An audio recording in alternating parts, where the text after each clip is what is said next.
Wish for me, genie.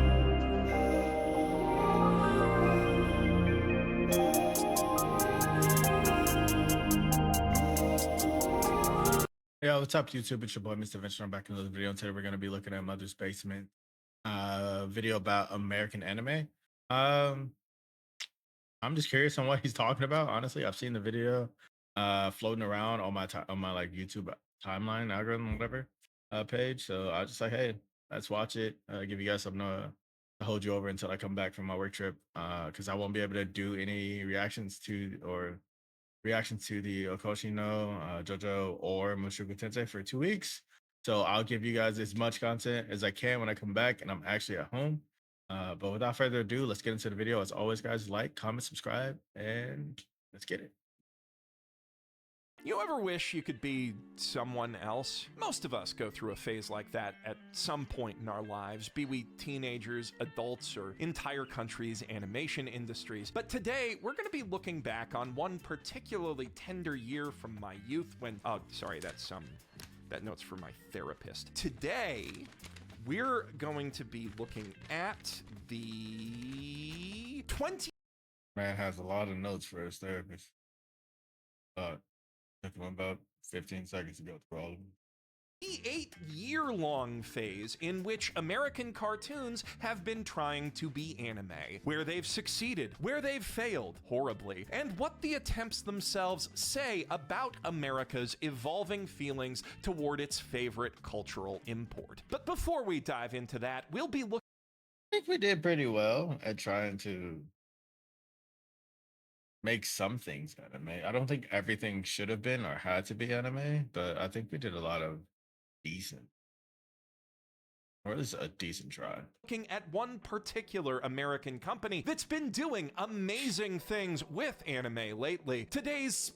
Yeah, you're gonna skip your sponsor, brother. I appreciate the... Day. Pokemon caused a seismic shift in the American media. Right now, I am on a crazy Pokemon like trip. It's insane. I'm not watching or anything, but I'm playing like all the games on the Switch. I'm playing Let's Go Eevee, playing Sword and Shield. I'm playing Scarlet. I'm playing Z Alpha or Legend Z Alpha. Like I'm just, and Digimon got a new game that's actually pretty fun. Dude, I'm really Switch gaming right now, and it's actually insane. Like I am actually in love with my Switch right now. But Pokemon Go got me back into Pokemon recently. It's just a little side note I just want to share with you guys. Media landscape when it hit in fall 1998. As the first anime to well and truly eclipse everything the West had to offer on its own televised turf, the 1-2 punch of Power Rangers and Pikachu sent execs scrambling to pick up some lucrative licenses of their own. I'm not gonna lie, this part of my childhood was actually insane. Like, we'd watch Pokemon, or we'd watch Power Rangers, and like later in the day, we'd watch Pokemon. Like, it was such a good feeling to feel. Like, I remember the first time I saw Pokemon 2000, bro.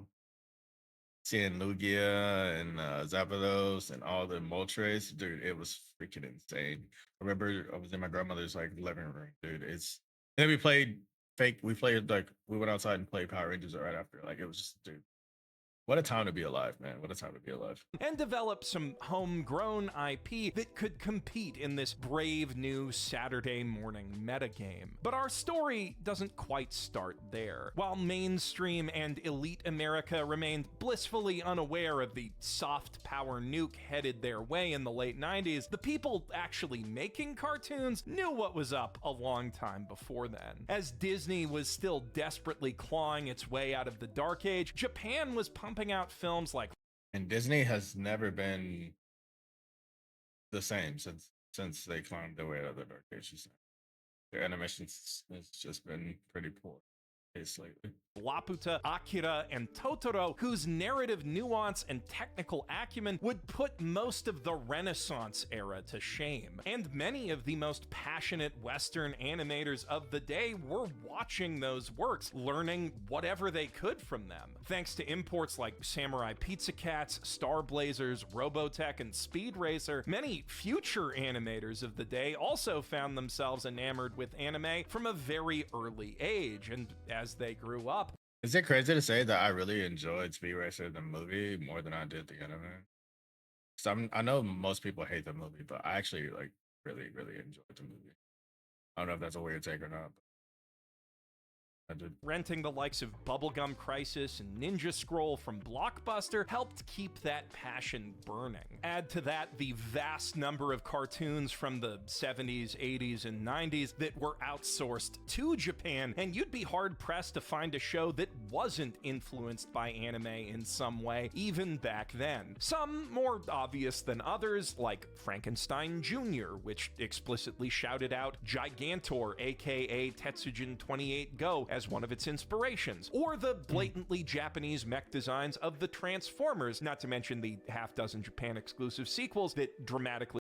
I'm not gonna lie, I never really even noticed that in Transformers. Like, I never really noticed that it was like heavily reliant on like Japanese art styles. Like, I never even paid that any mind as a kid. I just like, I don't know, dude. I just thought it was something totally different. I'm not gonna lie to you. expand on the continuity of Generation 1, or Inspector Gadget, who literally only exists because Deke couldn't secure the Western rights to the futuristic spin-off of Lupin the Third they were working on. Speaking of Lupin, Wow. the Great Mouse Detective famously lifted its entire climactic clock tower fight directly from Castle of Cagliostro, which What? I would have never known that at all either. That's actually crazy news to know. What?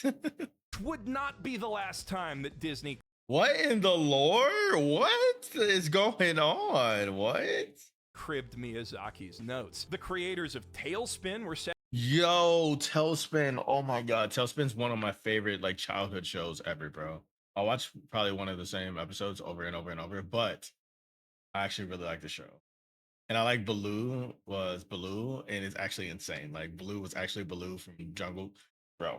Insane. Jungle Book, crazy. had to have shown Nausicaa and Laputa to every new animator they hired without even putting subtitles on, just to set the standard for the show's flying scenes. But ultimately, all of those examples amount to blending some anime elements into conventional American cartoons. For 1992's Batman the Animated Series, creators Bruce Timm and Eric Radomski made a conscious effort to emulate the cinematic storyboarding and intense atmosphere of Japanese animation, in the process creating quite possibly the first ever Wilhelm screamification of the Akira slide, and setting a new, more anime-esque standard for basically every action. Honestly, now that you say that about Batman, it makes a lot more sense. It makes a lot more sense. Like I wasn't picking up on that obviously as a kid, but like now that I'm actually looking at it and you're saying it and telling me the lore, it's actually kind of insane.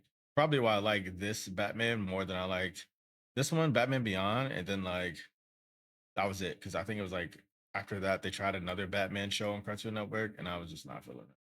Cartoon of the preceding decades, especially the ones about superheroes. That was true both of the DC animated universe that would eventually spring out of Tim's Batman and Superman shows, and many Marvel cartoons throughout. Yeah, 90s Spider-Man too. Okay. I can actually see the vision now. I can actually see it. I can see it. The 90s and 2000s, starting with the classic Fox And Kids X-Men. run of Yeah. X-Men and Spider-Man. Batman, One of the best intros of all time. Beyond leaned even harder into those cyberpunk anime influences to create a Monster of the Week vehicle that feels Batman an Beyond. awful lot like Bubblegum Crisis for 12-year-olds, and I mean that as the highest compliment. Well, maybe the second highest. As forms of flattery go, Big it's O. hard to beat the Big O, an entire anime from former Batman subcontractor Sunrise, which was literally conceived as Batman the Animated Series if the Batmobile was a super robot. It's fucking awesome. You should watch it. Honestly, if you haven't seen Big O in the Big 2026, just go watch it. It's actually pretty good. It's actually pretty good. It was on Toonami back in the day. Used to come on like Toonami after night for some reason. I don't know why, but yeah, like before Adult Swim or right, or sometimes it would come on during Adult Swim. Actually, I don't remember why that was, but Oh, definitely good show. Of course, there were other anime-inspired 90s classics that emerged before or alongside Pokemon. 1993's Exo Squad sought to emulate the mature, serialized storytelling Never of heard of this one. Gundam and space battleship Yamato, with its morally gray war story about a slave revolt gone too far. Hope I won't have to say that sentence again in this video. One of my personal faves growing up was 97's Mummies Alive, whose elaborate transformation sequences were clearly inspired by Super Sentai and Sailor Moon. And on that note, Honestly, why does that like, why do I feel like I've seen that? I know I've seen this show, Powerpuff Girls. Everybody knows this. The Mummy show, that sounds really familiar. Feels familiar. Powerpuff Girls was designed from the outset as a medley of high-octane shonen battle action and cutesy magical girl aesthetics, though that wasn't actually the first time that Craig McCracken showed his love for anime on. Honestly, I never would have thought that the magical girl aspect of this was from, like, honestly, I didn't even think of magical girls. I just thought they were superhero kids, to be honest, like growing up, like thinking of it as like magical girls. I can see why I can see the anime tie-in now. Especially if you're trying to pull that those people that actually like those type of shows and you want them to watch Cartoon Network. Yeah, okay. Because there wasn't really a lot of magical girl cartoons growing up. I don't think so. None that I can think of. Like there was no like actual like magical girl show that wasn't an anime. Like not even Totally Spies, none of that stuff. Like they didn't have superpowers yet. So that kind of makes sense. Cartoon Network. 1 year before Powerpuff Girls' debut, he storyboarded Mach 5, an episode of Dexter's Laboratory that masterfully spoofs Speed Racer with a pitch-perfect parody of its. Bro, he's putting me on game so much right now. I did not think of this episode being a spinoff or a ripoff of Speed Racer at all, like or a homage to Speed Racer. This is, bro, what? Idiosyncratic dub and a loving homage to its distinctive style of animation. The episode was also co-directed by two notable anime lovers in Rob Renzetti, who would go on to make his own Maho shoujo take on Astro Boy with My Life as a Teenage Robot, and Dexter's own creator, Genndy Tartakovsky, who actually got his start animating on Batman and would go on to do more than almost any other Western animator to make cartoons more like anime. From the shonen Chanbara stylings of Samurai Jack and Clone Wars to the tragically short-lived super robot cult classic Symbionic Titan. And of course, we can't forget the world-class waifu engineering that gave us Mavis Dracula. But before we can get into any of those, But the Clone Wars? Yeah, I can see that.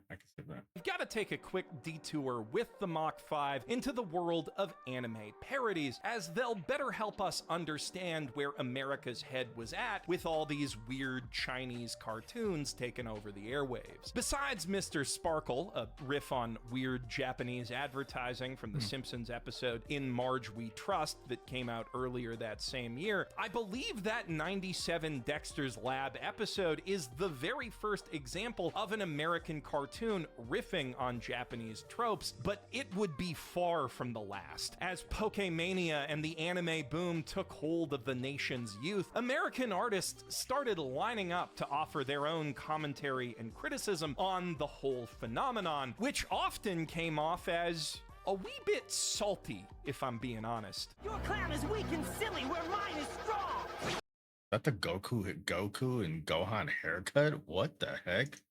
What show is this? Obviously it's on Cartoon Network, but what show is this? Look at his hairstyle. That's literally a Gohan hairstyle. Teen Gohan at Silly where mine is strong! Well, you have sacrificed story content for mindless violence and lack of structure! My clown has won! And you can too if you go to the store and buy our toys! Buy our toys! Buy our toys! With very What the hell is that? What show is that? What is that? Somebody in the comments, let me know what show was that was. I have no idea what that was. Few exceptions, like that one Angry Beavers episode, there was little ball knowledge to be found in any of these post-Pokemon parodies, which artlessly mashed up the same 3 or 4 anime the creators were all aware of, while regurgitating all the same tired talking points. Just look at their cartoons, so full of imitatable violence. They're abusing those cartoon animals. They give you seizures. The dubs, they talk so weird, and they try so hard to sell you stuff. American media would never. On occasion, one of these would Yeah, American media would definitely try to sell you everything in the kitchen sink. Deliver a solid original gag or two. Matrix! Stop trying to hit him and hit him! Sorry, Bob. But for the most Was that a Pikachu ripoff? It's a Pikachu ripoff. Look, he has the tail and everything, and it's pink. Oh, sorry, pink. Oh my god, am I on drugs? He's yellow. He's obviously yellow. But for the most part, if you've seen the South Park episode Chin Pokemon, you've already caught them all. That reboot made-for-TV movie even called its monsters Pantsuhebi, or Trouser Snakes, which is literally the exact same joke as Chin Pokemon, just worse. As the years went on, though, more cartoons began to acknowledge that I remember this episode and Family Odd Parents when they were doing a little anime action fight. That was actually pretty cool. Anime actually was kinda cool, and kids might have good reasons to like it, leading to more balanced and entertaining parodies overall. And even some of the less flattering ones were clearly being made by people who actually watched anime. Perhaps even too much anime. Just 5 years after Chin Pokemon, even as their Comedy Central contemporaries at Drawn Together were busy subjecting the world to Ling Ling and every low-hanging fruit joke you can think of about a JRPG protagonist, South Park came back around with a genuine love letter to bloody action anime like Ninja Scroll and Fist of the North Star, so clearly brimming with passion for its inspiration that Matt and Trey wrote and performed their own anime OP. Full I like a lot. That's pretty cool. That's some pretty cool lore there. of Japanese dick and ball jokes, naturally. And I made South Park. What do you expect? Of course, it's dick and ball joke. Lick my balls. in the years since, the show's anime references have only gotten more specific and accurate to the subculture. Even back at the turn of the millennium, you could see hints that Stone and Parker were at least a little weeby, but nowadays they really wear it on their sleeves, and that's kind of true across the board in cartoons for kids and adults alike.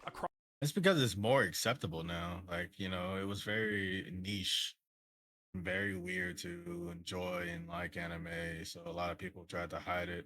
And I guess like maybe it makes more sense why it was very subtle in the cartoons that we watched as kids, because it was like, we don't want your parents to see you watching something weird and turn off the cartoon that you're watching because they think it's weird. So I mean, I can see it. I can see it. Across the 2010s and 20s, we got regular show doing whole TV specials based on Ava and G Gundam, Gravity Falls turning Tokimeki Memorial into horror a couple years before DDLC, Bob's Burgers using Totoro as a metaphor for Bob's whimsical approach to cooking, the Animaniacs fending off Itano circuses, and shows like Gumball and even the I did like this Gumball fight.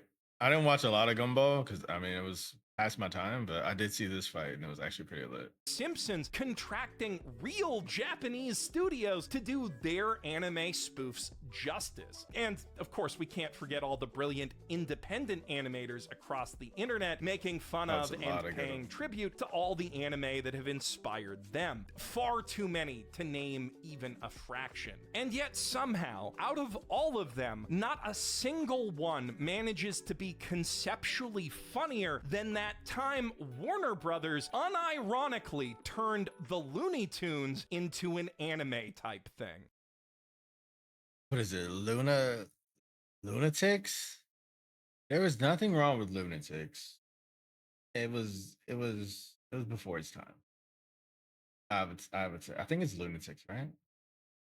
It has to be Lunatics. That's the only thing that makes sense. No piece of media Yeah, from the Lunatics. mid-2000s better demonstrates the sheer state of panic that the anime boom induced in American TV execs than Lunatics Unleashed, a gritty post-apocalyptic sequel to Merry Melodies in which the teenager with attitude descendants of Bugs Bunny, Daffy Duck, and so on use their alien-gifted superpowers to save the world, because apparently Duck Dodgers just wasn't hitting that tween demographic hard enough. But Duck Dodgers was fire. Not gonna lie. But on a Saturday morning, I don't want to see Duck Dodgers. Not gonna lie. And I'm pretty sure Lunatics came on like PBS Kids or something or whatever it was called. Saturday something. Saturday cartoons or something. I'm pretty sure it did. Because I remember watching it on the weekends. I don't think I ever seen it during the week. But because it came on like around like what was that? What was the other show? Godzilla, the fucking weird dude, Bionicle, like not Bionicle, Cubix. Like I think this came on around all the time, like Cubix, Lunatics, X-Men. I don't remember which X-Men it was though, but like maybe it was X-Men Evolution or something. But yeah, this show is definitely a Saturday cartoon for sure. while Lunatics is very much the perfect punchline to every joke about Americans making anime, it's not really representative of the broader endeavor. Sam Register, the president of Warner Brothers Animation, has singled it out as a prime example of what not to do, and while he did say that mainly in regards to the then new Looney Tunes show, he has also produced many anime-inspired cartoons throughout his decades in the industry that do not do any of the terrible things Lunatics does. And it's not just him. I remember a lot of these shows being painfully cringy for a young me in search of real anime back in the day, but looking back, most of the cartoons to come out of this movement were pretty good and even great. And Exactly. That's what I'm like. What was so bad about Lunatics? Like, honestly, personally, I don't know what was bad about Lunatics. Like, somebody's gonna have to tell me what was so bad about Lunatics. Because, like, as a kid, like, I it caught my attention and it kept my attention like pretty much everything else would at that point. Like, I didn't know what anime was as a kid. I just watched. I thought they were all cartoons. So to me, it just looked like a cool cartoon. They all had superpowers.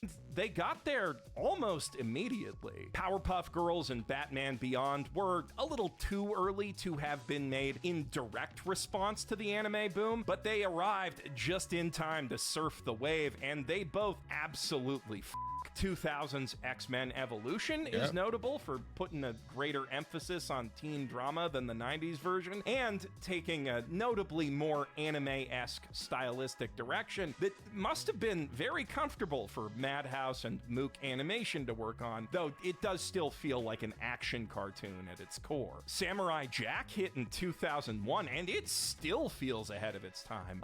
Samurai Jack was way up before its time. It's freaking fire. One of the best shows ever. I love Samurai Jack. A quiet, slow-paced, contemplative series that lets its decidedly anime-style action speak more and louder than its characters most of the time, while respecting its audience's intelligence at every turn. But one show which often gets lumped in with the early anime likes that Jackie Chan really Adventures ought to be questioned more is Jackie Chan Adventures. I'm not gonna lie. I watched a video about Jackie Chan Adventures recently, and this show was trash. Cool premise, cool concept with the stones, the talisman. But upon watching a retrospective about this show, I hate to say it, but this show was trash. Don't get me wrong, we like trash sometimes, but I don't think I could ever rewatch the show. Like now, I don't think so. He might have some good things to say about this show, but I don't think I could personally ever watch the show again. While its martial arts action, chi-based magic system, and MacGuffin hunting plot structure do bear some very obvious similarities to Dragon Ball, that's mainly because it taps into the same sources as Toriyama did of wuxia and kung fu cinema. Personally, I think it more belongs in a separate lineage of kung fu cartoons with Shaolin Showdown, Jake Long, and Juniper Lee, but Okay, I can understand that, especially Jake Long. I didn't really consider Jake Long as anime either. This was a goofy cartoon. This was the best Jake Long ever. I just want to put this in frame right now. This Jake Long, this depiction of him, not the skinny weird version that they made in the later seasons.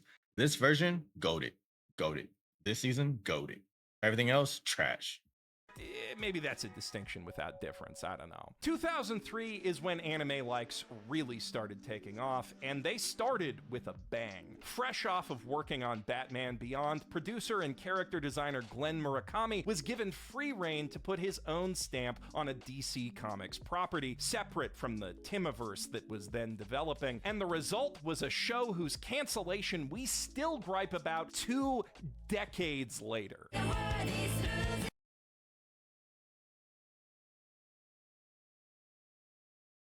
But you know, we're fumbled the biggest bag of all time. Teen Titans.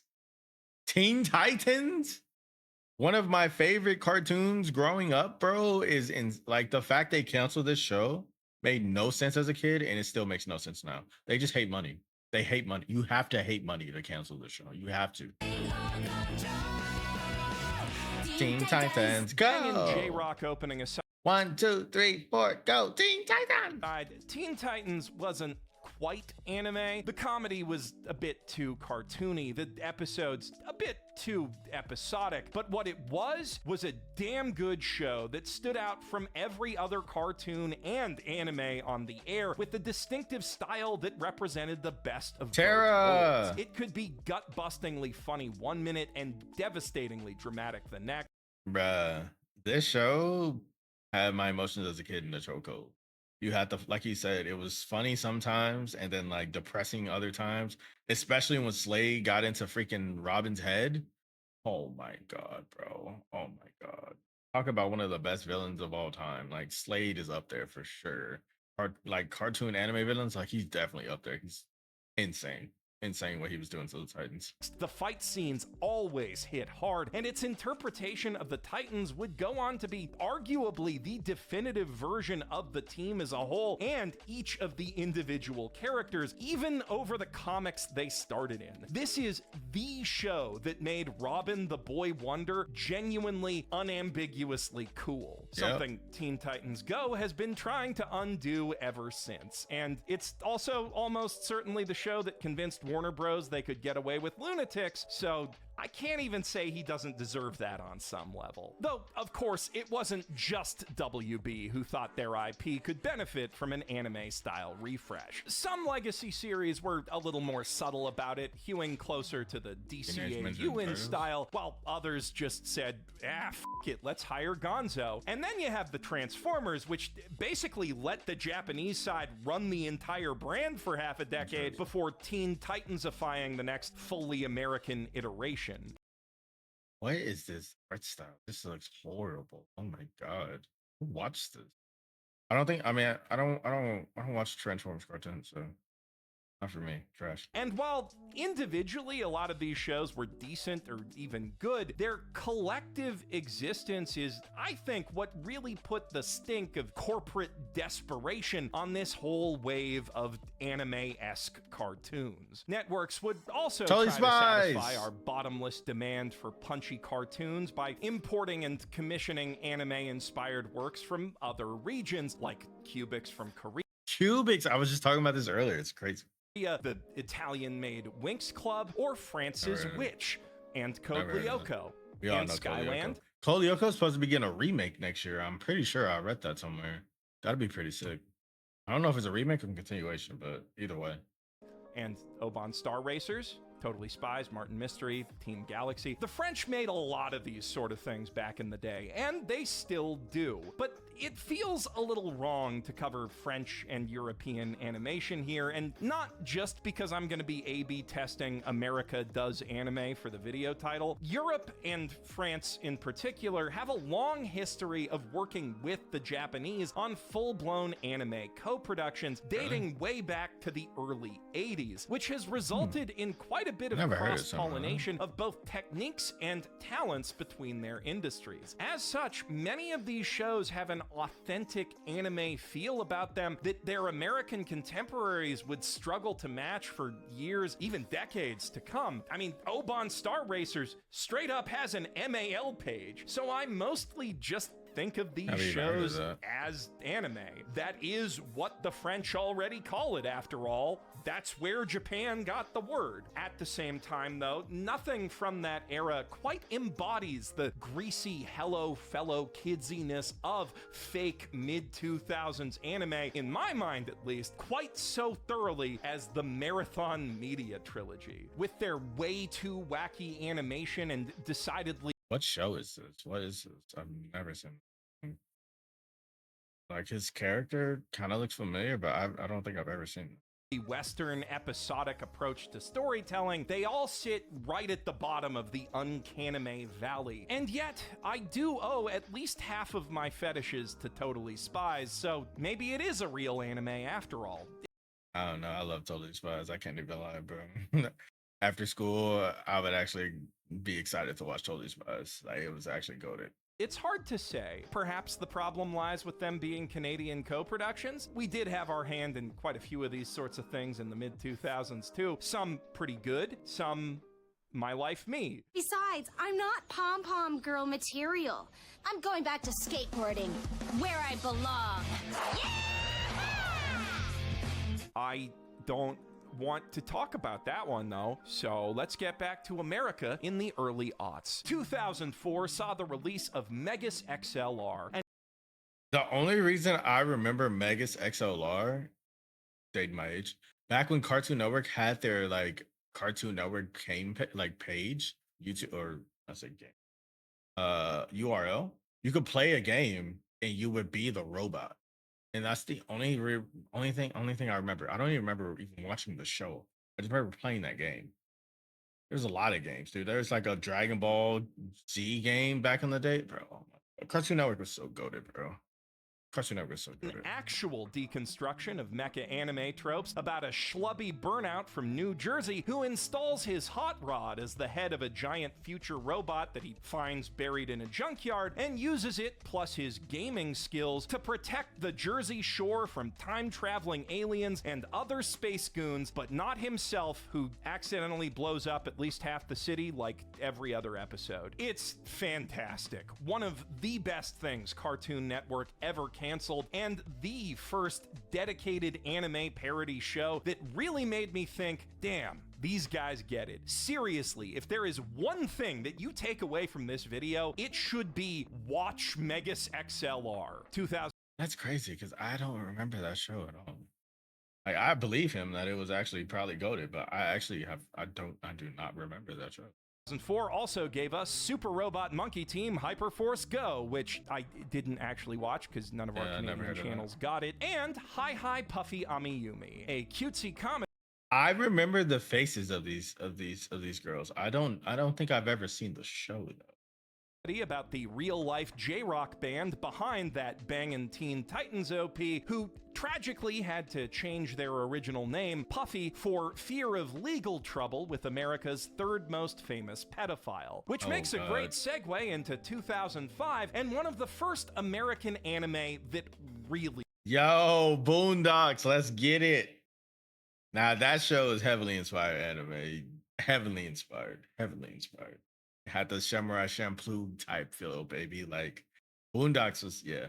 Everybody know Boondocks, bro. He got it. Well, technically that episode of the Boondocks is about R. Kelly, but it still very much applies. In writing terms, the Adult Swim adaptation of Aaron McGruder's transgressively progressive manga-style newspaper comic is very much in line with other adult cartoons of the era, maybe a touch more slice of lifey, but in terms of how it looks, how it moves, how it feels, the rhythm of its editing, and especially dodgeball its episode? action scenes. It is Oh, anime kickball. through and through. Magruder and his co-director LaShawn Thomas were some of the earliest members of the anime generation to break into the business, going from mainlining Cowboy Bebop on Adult Swim to airing alongside Samurai Champloo just a couple years later, and their excitement about that whole situation bleeds through in every episode. Literally everyone. You can tell they were watching Champloo while they storyboarded Facts. the OP. Facts. Now, as an adult-oriented Facts. Go back and watch the OP, the Boondocks, and then go and watch fucking Samurai Champloo. Facts. sitcom with deep America-centric political undertones, I expect a lot of folks will probably argue that this one especially shouldn't count as anime, but that never stopped King of the Hill, and it doesn't even look like anime. That wasn't the only anime-style hit that CN had on their hands that year either, as just a few weeks after the Boondocks, Ben 10 would make its debut on their end-of-year sneak peek week, going on to be one of the most enduring franchises in their entire catalog. With 22 seasons and nearly 300 episodes. 22 seasons of Ben 10? Sorry, I wasn't on the wave, so this feels like news to me. I'm not even gonna lie to you. 22? 22. Wow. That's crazy. Spanning multiple sequels and reboots. Of those, the most anime of the bunch is probably Alien Force, which follows Ben as a teenager, dealing with teenager stuff, plus morphing into aliens to fight other aliens, at least according to my friends who actually watched Ben 10. Personally, I never got that into it. The original series... Yeah, I'm with you. Like, I didn't really care for Ben 10. Like, it looked cool. The Omnitrix was a cool concept, but I didn't really care for it. I don't know why. It just never stuck with me. Was more of a cartoon anime hybrid like Teen Titans, and you know, I already had Teen Titans, so I didn't feel too compelled to keep up with that, especially considering the other thing 2005 had to offer. So, GOAT! And they still can't make the live action. The live action, I still won't watch it. I will not watch it. After that movie, I won't watch this, bro. But this show, bro, I know people that don't even like cartoons that love this show, bro. Like, and like a lot of people still don't know what category to put Avatar: The Last Airbender in. Is it anime? Is it a cartoon? Is it anime? Is it a cartoon? Cartoon, anime. Like, bro, it's so goated. It's so goated. So goated. Nickelodeon's best production.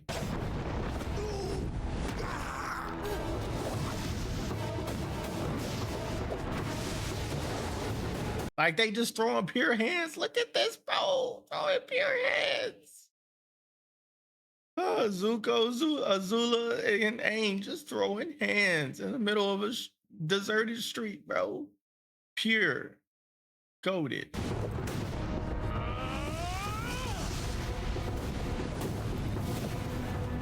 Whether or not you call it an anime, and I absolutely do, Avatar: The Last Airbender is a perfect TV show. It, too, has a bit of that cartoon hybrid feel early on, not necessarily in how it's scripted or animated 90% of the time, but rather in the very Nicktoons tone of its humor. Its hero, Aang, is a goofy little guy whose main goal in life is doing a bunch of goofy things in a world full of weird and Bro, Aang is like Luffy, just like Luffy for real. He's not as dumb as Luffy, but he's like Luffy for real, bro. Like, let's be honest. Aang is like cuddly magical animals that he can have goofy little rides on. Potty humor abounds, and it is not unheard of for characters to get slimed. You might think that this would clash with the more serious tone of a shonen-style magic martial arts adventure about taking down an evil genocidal empire, and you would be right. But that is precisely the point. Avatar uses the tension between its two identities of cartoon and anime to reflect the tension between the childlike whims of its hero and the very adult responsibilities that he's destined to fulfill. And as he accepts that destiny and begins to grow up, so too does the show with him, getting darker and more serious with each passing season. Honestly, I never realized it, but it does get darker and deeper the more you watch it. It's actually casting away a lot of the more goofy humor, though never fully abandoning that naive sense of whimsy, joy, and hope. It's a work that could have only emerged out of this very specific moment in the evolution of American animation, and that only works as well as it does because its nature is so in line with what it has to say. And while it has stayed incredibly relevant to this day, in fact, I'll be dropping a whole video about its latest attempt to stay relevant on the 30th, there was something really special about living through that moment. It honestly felt like Western animation was on the cusp of finally catching up to anime, of finally telling stories that would matter to me again on a much grander scale. And we haven't had anything that could touch it since. I can't even think of one show that has been even close to Avatar's level. I can't think of one like Western show cartoon. Is there any on this level? Sadly, history is not simply a forward march of progress, and 1 year after Avatar debuted, Nickelodeon proved they'd learned absolutely nothing from it with Kappa Mikey, the tale of a failed American actor who becomes the star of Japan's most popular tokusatsu series by winning a scratch-off contest, with the main gimmick being that he looks like he stepped out of a typical mid-2000s Flash cartoon, while all of the Japanese characters look like they stepped out of a typical mid-2000s Flash hentai quiz. As a child, this was the show that made me write off almost everything like it except Avatar and Teen Titans. Honestly, I understand why you did that, because what the heck am I watching? This looks horrible. As cringy and out of touch. But looking back on it now as an adult, I think I actually hate it more. The sound designer's use of whip cracks could give Johnny Test a run for his money. Maybe 1 in 30 jokes is actually funny. And while the background artists and animators clearly know at least a little anime and Japanese culture ball, none of them bothered to pass it on to the writer's room, who... Let me put it this way. The show's title is a pun on Kappamaki sushi, meant to echo Mikey's status as a fish out of water in Tokyo, which would be very clever if Kappamaki had any fucking fish in it. If this show was about some schlub moving to New York, the only thing that would have to change is its art style. The one unambiguously good thing to come out of Kappa Mikey is its theme song, performed by Beat Crusaders, who also gave us the only good thing about Bleach's Bount arc and hit in the US. Hey. We can talk about a lot about Bleach and how bad the Bount arc is. It is not that bad. Ish. It's watchable. Do I tell people when they watch Bleach to skip the Bount arc? Yes. But should you skip the Bount arc? Yes. But if you're bored, should you watch the Bount arc? Yes. Do you lose any context if you skip the Bount arc? No. So, I mean, I watched all of Bleach, dog. I didn't skip any arcs. I watched everything, so I'm one of those salty people, I guess. Say from Beck Mongolian Chop Squad, but sadly, the rest of the show's vibe sits somewhere between Gwen Stefani's Harajuku Girls and that Kirsten Dunst cover of Turning Japanese. Okay, done roasting it now. Sorry, I had to get that out of my system. The next few years would be relatively quiet on the American anime front, mostly seeing continuations of the shows we've already touched on, but by 2010, the industry seemed to have learned its lessons from the big hits of 2005, and the scene exploded. Oh, wow. I forgot about Young Justice. It's still not on the level of Avatar, the Last Airbender. It is good. It is good. It is not on the level of Avatar: Last Airbender. In 1 year, Young Justice gave us a more condensed, serialized narrative than Teen Titans. Generator Rex gave us even cooler morphing powers than Ben 10. Symbionic Titan gave us a mecha story just as good as Megas XLR, as well as Tartakovsky's most mature work to date. Stan Lee took a trip to Japan to make his own anime with Studio Bones, and Mystery Incorporated took the Scooby-Doo franchise in a bold, new, continuity-driven direction that is still, for my money, money the best take on the meddling teens to date. And the shows just kept stacking up from there, from Thundercats 2011 to Korra in 2012, to the point that individual releases kind of stopped being notable. By 2013, even internet-based indie animators were getting in on the fun, with Rooster Teeth's Rawubia telling a high-octane tale of magically empowered battle waifus fighting to stop a villainous slave revolt gone too far. Son of a bitch, America! These days, some of the hottest cartoons on the biggest networks are isekai and magical girl stories. The biggest movie of the now is a Symphogear clone. And we can't forget about all the other streaming originals that, call them anime or not, are pretty fucking badass. Not to mention all the great indie cartoons with obviously anime influences, some of which have gotten shockingly big in Japan. Well, maybe it's not that shocking. Many of the titles we've just been talking about have Japanese-made anime of their own, enough that I could make a whole separate video just about those, and also the entire Japan-exclusive season of Lilo and Stitch, in which Experiment 626 abandons his Ohana to go live with a brand new Kazoku in Okinawa. See? It's not just America that ruins things. In fact, I'd say most of the things that we've just gotten through talking about show quite the opposite. From Megas XLR to Neo Yokio, Avatar to the Dragon Prince, Samurai Jack to Blue Eye Samurai, almost none of them have been making anime worse. They've just been making cartoons better, moving past the corporate roadblocks and cultural stigma that have held the medium of animation back in the West for so long, by following in the footsteps of artists who figured that shit out in the 70s and 80s. Without which we simply would not have all of the vibrantly creative and expressive cartoons and American anime that are getting written off for tax purposes today. I'm Jeff Thu, professional anime identifier, saying no to Kappa Mikey, but yes to King of the Hill. Only the first 6 seasons, though. Interesting. I mean, Mother's Basement always does a great job, man, and all his video essays. And he brought up a lot of stuff that I did not even know about, like the lore behind a lot of these shows that just is brand new to me, I guess. But hey, man, let me know in the comments, guys, what you guys think. Do you think that the West has improved in the last few years on some of their shows? Mostly the ones that have ties to anime. A lot of those shows I haven't seen, like Generator X, I don't even know what that is. It was probably way after my time. But I am familiar with some of the ones you said, you know, like